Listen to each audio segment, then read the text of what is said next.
Good evening बच्चों, आपका स्वागत है आपके अपने यूट्यूब चैनल गौतम सर में। आज हम फिर हाजिर हैं अटल बिहारी वाजपेयी मेडिकल यूनिवर्सिटी की तरफ से जीएनएम को लेकर। आपको पता है कि यूपी जीईटी के नाम से जो है जीएनएम का एंट्रेंस एग्ज़ाम हो रहा है और जिसमें साइंस से 50 क्वेश्चन पूछे जाएंगे, उसी की तैयारी की जा रही है। और इस तैयारी के क्रम में ये मेरा 12वां वीडियो है। ठीक है, चैप्टर 12वां है ये साइंस का, जिसका नाम है विद्युत धारा के चुंबकीय प्रभाव। ये फिजिक्स का लास्ट चैप्टर है और आज इसी से 28 क्वेश्चन जो है हम लोग पढ़ेंगे, 28 क्वेश्चन को। तो चलते हैं वीडियो में आगे की तरफ। तो अगर आप मेरे यूट्यूब चैनल गौतम सर पे नए हैं तो सब्सक्राइब का बटन प्रेस कर दीजिए, साथ ही बेल आइकन को भी प्रेस कर दीजिए, जिससे आपको जीएनएम से रिलेटेड तमाम तरह के नोटिफिकेशन जो है वो समय समय से आपको प्राप्त होती रहें। तो चलते हैं वीडियो में आगे की तरफ। तो यहाँ आप देख सकते हैं, पहला प्रश्न है मानव शरीर के किस अंग में चुंबकीय क्षेत्र उत्पन्न होता है। ठीक है, एक बार फिर से पढ़ लीजिए। मानव शरीर के किस अंग में चुंबकीय क्षेत्र उत्पन्न होता है। आपके पास 4 ऑप्शन है, मस्तिष्क, हृदय, आँख और डी नंबर में आपको दिया हुआ ए तथा बी दोनों में। तो जल्दी से इसका आंसर बताइए, ए और बी दोनों में। तो चुंबकीय क्षेत्र में यानी चुंबकीय क्षेत्र उत्पन्न होता है, तो आपने देखा होगा पिक्चरों में कि जो पागल हो जाते हैं उनके पूरे सर में जो है करंट का तार लगाया जाता है।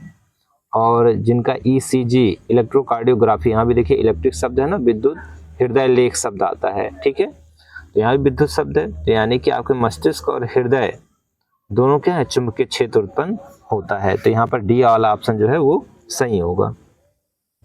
इसके बाद दूसरा देखिए, चुंबकीय क्षेत्र में गतिमान आवेशित कण पर चलने वाला चुंबकीय बल की दिशा ज्ञात करने का नियम है। तो यहाँ पे आपके पास 4 ऑप्शन है दिया है। ओम का नियम है, दाएं हाथ के अंगूठे का नियम है, फ्लेमिंग के बाएं हाथ का नियम है, या दक्षिणावर्त पेंच का नियम है। तो जल्दी से बताइए इसका आंसर, दूसरे का आंसर क्या होगा। दूसरे का आंसर तो आपने देखा होगा भाई, यहाँ पर जो है ऑप्शन नंबर सी सही होगा, फ्लेमिंग के बाएं हाथ का नियम है ये। ठीक है, अब क्वेश्चन नंबर 3 पे आ गए हम। एक गतिमान आवेश उत्पन्न करता है, एक गतिमान आवेश उत्पन्न करता है केवल चुंबकीय क्षेत्र, केवल विद्युत क्षेत्र, चुंबकीय व विद्युत क्षेत्र दोनों में, इनमें से कोई नहीं। तो तीसरे का आंसर जल्दी से बताइए, तीसरे का आंसर क्या होगा। तो तीसरे का आंसर होगा चुंबकीय व विद्युत क्षेत्र दोनों, यानी इसका ऑप्शन सी सही होगा। चौथा नंबर देखिए, विद्युत धारा का मापन करते हैं। तो विद्युत धारा का मापन किसके द्वारा किया जाता है, विद्युत जनित्र के द्वारा, धारा मापी के द्वारा, अमीटर के द्वारा, विद्युत मोटर द्वारा। तो चौथे का आंसर जल्दी से बताइए, चौथे का आंसर क्या होगा। चौथे का आंसर, तो चौथे का आंसर है धारा मापी के द्वारा। तो यहाँ पर बी नंबर ऑप्शन सही होगा। ठीक है, पांचवे पे आ जाइए, 1 टेस्ला बराबर होता है। आपके पास 4 ऑप्शन है कि 1 WB/m², बी नंबर पे है 1G, और यहाँ पे सी नंबर पे 10⁻⁴ WB अपॉन जो है m², और डी में है 10⁴G। तो जल्दी से बताइए इसका आंसर क्या होगा पांचवे का। तो पांचवे का आंसर यहाँ पर ए होगा। ठीक है, पांचवे का आंसर क्या होगा, यहाँ पर विकल्प नंबर ए सही होगा। अब आ जाइए छठे नंबर पे। छठा क्या है, अनंत लंबाई के एक ऋजुरेखीय धारावाही चालक के निकट चुंबकीय क्षेत्र का सूत्र है। तो आप यहाँ देख सकते हैं 4 विकल्प दिया गया है। तो अनंत लंबाई के एक ऋजुरेखीय धारावाही चालक के निकट चुंबकीय क्षेत्र का सूत्र क्या होता है, जल्दी से बताइए, जल्दी से बताइए भाई क्या होगा। छठे का आंसर क्या होगा, कौन सा विकल्प सही है। तो छठे का बी जो विकल्प है वो सही है, छठे का बी विकल्प जो है वो सही है। ठीक है, μ0/2πI/r। सातवें पे आ जाइए, चुंबकीय क्षेत्र का मात्रक है। सातवें का आंसर बताइए, चुंबकीय क्षेत्र का मात्रक है। सातवें का आंसर क्या होगा, चुंबकीय क्षेत्र का मात्रक है, चुंबकीय क्षेत्र का मात्रक है। तो यहाँ विकल्प नंबर दूसरा जो है वो सही है, बी WB/m²। ठीक है, तो सातवें का दूसरा ऑप्शन सही है। इसके बाद आ जाइए आठवें पे, वेबर किस राशि का मात्रक है। वेबर किस राशि का मात्रक है, चुंबकीय क्षेत्र की तीव्रता का, चुंबकीय फ्लक्स का है, चुंबकीय फ्लक्स घनत्व का है, विद्युत क्षेत्र की तीव्रता का है। तो आठवें का आंसर जल्दी से बताइए। तो आठवें का आंसर है बी चुंबकीय फ्लक्स। वेबर किसका मात्रक है, चुंबकीय फ्लक्स का मात्रक है। नौवें पे आ जाइए, नौवें का क्या है, चुंबकीय क्षेत्र की तीव्रता का मात्रक है। ठीक है, चुंबकीय क्षेत्र की तीव्रता का मात्रक है। तो जल्दी से बताइए 9वें का आंसर। तो 9वें का आंसर यहाँ पर होगा सी, WB/m²। ठीक है, 10वें पे आ जाइए। दिया है परिवर्तनशील चुंबकीय क्षेत्र के कारण किसी चालक में उत्पन्न प्रेरित विद्युत धारा की दिशा का आकलन निम्नलिखित नियम से किया जा सकता है। अथवा करके इसी को इस तरीके से पूछेगा, प्रेरित विद्युत धारा की दिशा ज्ञात करने का नियम है। तो यहाँ है दाएं हाथ के अंगूठे का नियम, ओम का नियम, फ्लेमिंग के बाएं हाथ का नियम, फ्लेमिंग के दाएं हाथ का नियम। तो जल्दी से बताइए इसका आंसर क्या होगा, इसका आंसर क्या होगा, जल्दी से बताइए। तो जल्दी से बताइए कौन सा ऑप्शन सही है यहाँ पे, 10वें का कौन सा ऑप्शन सही है। तो 10वें का डी ऑप्शन सही है, फ्लेमिंग के दाएं हाथ का नियम है ये।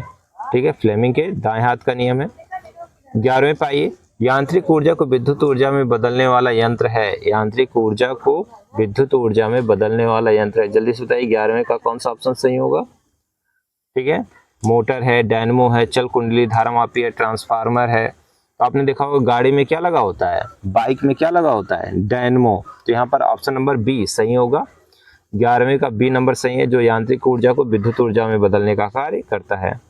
इसको देखिए 12वां, चुंबकीय फ्लक्स का मात्रक है। चुंबकीय फ्लक्स का मात्रक है, अभी आपको ऊपर मैंने बताया ना, वेबर। ठीक है, तो चुंबकीय फ्लक्स का मात्रक है 12वें का ए नंबर ऑप्शन है, WB, वेबर। इसको दिया 13वां, देखिए विभक्त वलय का उपयोग किया जाता है। विभक्त वलय का उपयोग किया जाता है। 13वें का आंसर बताइए जल्दी से। विभक्त वलय का उपयोग किया जाता है एसी जनित्र में, एसी मोटर में, डीसी जनित्र में, उपयुक्त सभी में। तो यहाँ पर 13वें का ए नंबर जो ऑप्शन है, 13वें का ए, एसी जनित्र में किया जाता है। ठीक है, एसी का फुल फॉर्म क्या होता है, एयर कंडीशनर। डायनमो बदलता है, अभी देखिए ऊपर मैंने बताया डायनमो बदलता है क्या, यांत्रिक ऊर्जा को विद्युत ऊर्जा में। तो यहाँ कौन सा ऑप्शन सही होगा, तो यहाँ पर 14वें का सी वाला ऑप्शन जो होगा सही होगा। ठीक है, 14 का सी वाला ऑप्शन सही है, यहाँ पर यांत्रिक ऊर्जा को विद्युत ऊर्जा में बदलता है। 15वें पे देखिए चुंबकीय प्रभाव पर आधारित है। एक्स किरणें हैं, अल्ट्रासाउंड है, MRI है, सिटी स्कैन है।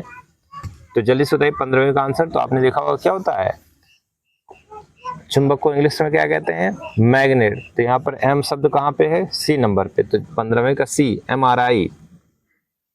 15वें का सी वाला जो ऑप्शन सही है। ठीक है, MRI ये क्या है, चुंबकीय प्रभाव पर आधारित है। इसका 16वें पे देखिए, B, A और फाई क्रमशः चुंबकीय क्षेत्र की तीव्रता, क्षेत्रफल व फ्लक्स के संकेत हैं। इनके बीच संबंध है, phi equal BA, B equal phi A और A इक्वल B फाई और AB फाई इक्वल 1। तो जल्दी से बताइए 16वें का आंसर क्या होगा। 16वें का, तो 16वें का आंसर A है। ठीक है, 16वें का जो आंसर है वो A है, phi equal B dot A। अब देखिए चुंबकीय बल रेखाएं हैं, सदैव समांतर होती हैं, एक बिंदु पर मिलती हैं, एक दूसरे को कभी नहीं काटती हैं, परस्पर काटती हैं। तो 17वें का आंसर जल्दी से बताइए। तो 17वें का आंसर सी है। 17वें का आंसर कौन सा है, सी है, एक दूसरे को कभी नहीं काटती हैं। 18वां देखिए, एक विद्युत धारा वाही चालक के कारण उत्पन्न चुंबकीय क्षेत्र की दिशा ज्ञात करने के लिए निम्नलिखित में से किस नियम की सहायता लेते हैं। ठीक है, एक बार फिर से देख लीजिए, एक विद्युत धारा वाही चालक के कारण उत्पन्न चुंबकीय क्षेत्र की दिशा ज्ञात करने के लिए निम्नलिखित में से किस नियम की सहायता लेते हैं। अब आपके पास 4 ऑप्शन है, फ्लेमिंग के दाएं हाथ का नियम, फ्लेमिंग के बाएं हाथ का नियम, दाहिने अंगूठे का नियम, ओम का नियम। तो जल्दी से बताइए 18वें का आंसर क्या होगा। तो 18वें का बी वाला आंसर, फ्लेमिंग के बाएं हाथ का नियम। तो यहाँ पर क्या है, फ्लेमिंग के बाएं हाथ का नियम। 19वें पे हम आ गए हैं, किसी विद्युत धारावाही सीधी लंबी परिनलिका के भीतर चुंबकीय क्षेत्र शून्य होता है, सभी बिंदुओं पर समान होता है, इसके सिरों की ओर जाने पर घटता है, इसके सिरों की ओर जाने पर बढ़ता है। तो 19वें का आंसर बताइए, चारों में से कौन सा सही होगा 19वें का आंसर। तो 19वें का बी वाला आंसर सही होगा, सभी बिंदुओं पर समान होता है। ठीक है, 20वें पे आ जाइए, विद्युत धारा उत्पन्न करने की युक्ति है। तो विद्युत धारा किसके द्वारा उत्पन्न किया जाता है, जल्दी से बताइए 20वें का आंसर। तो आप के यहाँ कुछ शादी इत्यादि प्रोग्राम हो, मुंडन हो, तो आप लोग क्या लाते हैं, जनित्र लाते हैं या धारा मापी लाते हैं या अमीटर लाते हैं या वोल्ट मीटर लाते हैं। तो क्या लाते हैं, जनरेटर। तो जनरेटर को क्या कहते हैं, जनित्र। तो विद्युत धारा उत्पन्न करने की क्या है, ये युक्ति, उपकरण है। एक विद्युत चुंबक का क्रोड बनाने के लिए सबसे अधिक उपयुक्त पदार्थ है, पीतल है, मुलायम लोहा है, एल्युमिनियम है, स्टील है। तो जल्दी से बताइए 21वें का आंसर क्या होगा। तो 21वें का आंसर क्या होगा, क्रोड बनाना है आपको, तो 21वें का आंसर क्या होगा, जल्दी से बताइए। तो 21वें का आंसर बी होगा, मुलायम लोहा। 22वां देखिए, इनमें से कौन सा कथन असत्य है। चुंबकीय क्षेत्र रेखाएं चुंबक के उत्तरी ध्रुव को प्रकट करती हैं। चुंबकीय क्षेत्र रेखाएं चुंबक के भीतरी दक्षिण से उत्तर ध्रुव की ओर होती हैं। चुंबकीय क्षेत्र रेखाएं परस्पर एक दूसरे को प्रतिच्छेदित करती हैं। चुंबकीय क्षेत्र रेखाएं बंद वक्र होती हैं। तो 22वें का आंसर जल्दी से बताइए क्या होगा। तो 22वें का आंसर सी होगा। यहाँ पर चुंबकीय क्षेत्र रेखाएं परस्पर एक दूसरे को प्रतिच्छेदित करती हैं। अभी ऊपर भी मैंने बताया इसको। 23वां देखिए, धारावाही वृत्ताकार कुंडली में फेरों की संख्या n गुना बढ़ाने पर कुंडली के केंद्र पर चुंबकीय क्षेत्र, अब ये दिया है n गुना बढ़ता है, n गुना घटता है, n स्क्वायर गुना बढ़ जाता है, अपवर्तित रहता है। तो 23वें का आंसर बताइए क्या होगा। तो 23वें का आंसर होगा ए, n गुना बढ़ता है। 24 पे आ जाइए, चुंबकीय क्षेत्र की तीव्रता का मात्रक है न्यूटन एम्पियर मीटर स्क्वायर है, न्यूटन प्रति एम्पियर मीटर है, न्यूटन एम्पियर मीटर है, न्यूटन स्क्वायर। ठीक है, 24वें का। तो 24वें का आंसर बताइए जल्दी से क्या होगा। तो 24वें का बी जो आंसर है, 24वें का बी विकल्प आंसर है। ठीक है, न्यूटन प्रति एम्पियर मीटर। ठीक है, 25वें पे आ जाते हैं हम। 25वां क्या है, एक चुंबकीय क्षेत्र में क्षेत्र के लंबवत स्थित विद्युत धारा वाही चालक पर लगने वाले बल की दिशा होती है। तो ए नंबर दिया चुंबकीय क्षेत्र की दिशा के समानांतर, बी नंबर दिया है चालक में प्रवाहित होने वाली विद्युत धारा की दिशा के समानांतर, सी नंबर में दिया इन दोनों दिशाओं के लंबवत, और डी नंबर दिया उपयुक्त में से कोई नहीं। तो 25वें का आंसर जल्दी से बताइए। तो 25वें का आंसर है सी, इन दोनों दिशाओं के लंबवत। अब 26 पे आ जाइए, किसी धारावाही नलिका को स्वतंत्र पूर्वक लटकाने पर सदैव स्थिर होगी पूर्व पश्चिम में, उत्तर पूर्व में, उत्तर दक्षिण में, किसी भी दिशा में। तो 26वें का आंसर बताइए। तो 26वें का आंसर होगा सी, उत्तर दक्षिण में। अब देखिए 27वें का आंसर, किसी धारावाही चालक के कारण उससे दूरी r पर स्थित किसी बिंदु पर उत्पन्न चुंबकीय क्षेत्र होता है r के अनुक्रमानुपाती, r स्क्वायर के अनुक्रमानुपाती, r के व्युत्क्रमानुपाती, r स्क्वायर के व्युत्क्रमानुपाती। तो 27वें का आंसर बताइए जल्दी से क्या होगा। तो 27वें का आंसर होगा सी, r के व्युत्क्रमानुपाती होता है। ठीक है, 28वें देखिए, चित्र 12.29 में दर्शाए गए इलेक्ट्रॉन का चुंबकीय क्षेत्र में क्षेत्र के लंबवत प्रवेश करने पर आरोपित बल की दिशा होगी। तो आप यहाँ देख सकते हैं फिगर दिया गया है। अब यहाँ पर फिगर देने के साथ ही साथ आपसे पूछ रहा है। ठीक है, तो आप देख सकते हैं बाईं ओर, दाईं ओर कागज के तल के लंबवत नीचे की ओर, कागज के तल के लंबवत ऊपर की ओर। तो जल्दी से बताइए 28वें का आंसर क्या होगा। ये हमारा लास्ट आंसर है, क्वेश्चन है।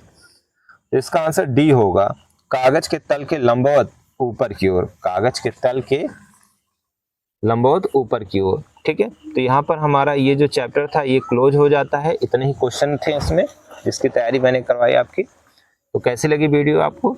अगर आपको अच्छी लगी वीडियो तो लाइक करें, शेयर करें और साथ ही साथ कमेंट भी करें। आप कमेंट करेंगे तो मुझे मोटिवेशन मिलेगा और मैं और भी वीडियोस पे डालूंगा। वैसे मैं जीएनएम की तैयारी करा रहा हूँ, साथ ही साथ बीएससी नर्सिंग की भी तैयारी करा रहा हूँ।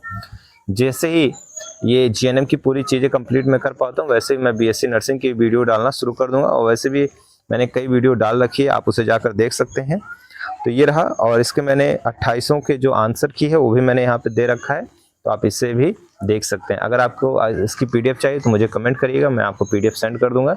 इसके साथ ही साथ आप मेरे टेलीग्राम लिंक से भी जुड़ जाइए, वहाँ पर भी मैं बराबर वीडियो और पीडीएफ डालता रहता हूँ और जो भी करंट की सूचनाएं होती हैं वो डालता रहता हूँ। तो इसी के साथ जय हिंद, जय भारत, गुड बाय, अपना ख्याल रखिए और मिलते हैं नेक्स्ट अगले वीडियो में।